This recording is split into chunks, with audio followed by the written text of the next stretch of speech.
Verb conjugation is one of the most important skills you will acquire in German. By its very nature, every single sentence you will make will involve conjugating a verb, so this really is a fundamental piece of your grammar in German. Let's start with the verb itself. A verb is a word that conveys an action or state of being. Examples of English verbs would include to run, to sing, to tickle, to be, to like, etc. Notice that these verbs are not in a sentence yet. They're in what's known as the infinitive form, the form you'd find in a dictionary before the verb has been modified to fit into a particular sentence. In English, the infinitive form is usually signaled with the word to. In German, infinitive verbs will usually end in the letters en. On to conjugation. Conjugation is the process of making a verb match with the noun that is doing the action. This noun is called the subject. For instance, in English we say, I play, but he plays, not I play, it plays, or he play. We also say it has, they have, you are, she is, and so forth. We usually do this without thinking much about it, because it's second nature to us at this point. But what we are doing in these sentences is slightly changing the verb to make sure that it matches with the person doing the action. A good way to think about this is by imagining some socks. If you've picked a certain sock, let's call it the subject sock, then you need to make sure that the other sock you pick, let's call this one the verb sock, matches with it. If your subject is I, you need to use the form of the verb that matches I. I play, I sing, I tickle, I am, etc. If your subject is he, you need to use the form of the verb that matches he. He plays, he sings, he tickles, he is, etc. If you choose a subject sock, and then you choose a verb sock that doesn't match, you end up sounding pretty silly. I plays, he sing, they tickles, she am, etc. That's a pretty big grammatical no-no. Another good way to think about this, especially if you're a fan of corny love stories, is to think about the subject and the verb as a couple. They'll always be together, and the verb loves the subject so much that it makes sure it's always in the right form. So now let's get specific about how to do this in German. Step 1 is to take the en ending off of the infinitive verb in German. So the infinitive form spielen would become spiel. Machen would become mach. Singen would become sing, and so forth.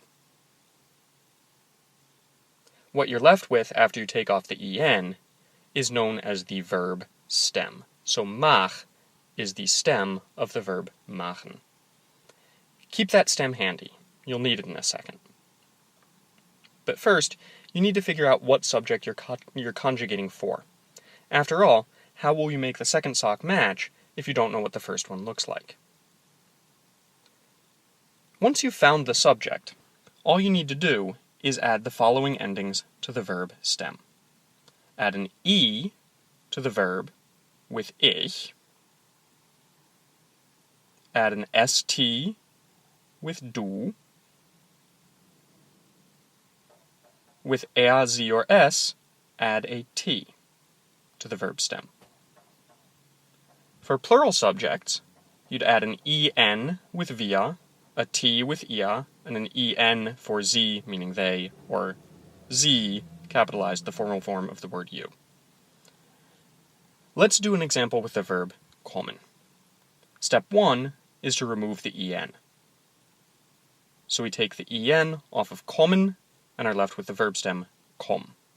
Step 2 is to find the subject in the sentence. In the first sentence, it's ich, that's the person doing the action. Step 3 is to add the appropriate ending to the stem. For ich, we need to add an e to the stem komm, and we end up with ich komme mit dem Auto. In the second sentence, the subject is du, so instead of an e, this time we add an st. Du kommst. The third sentence starts with Susi.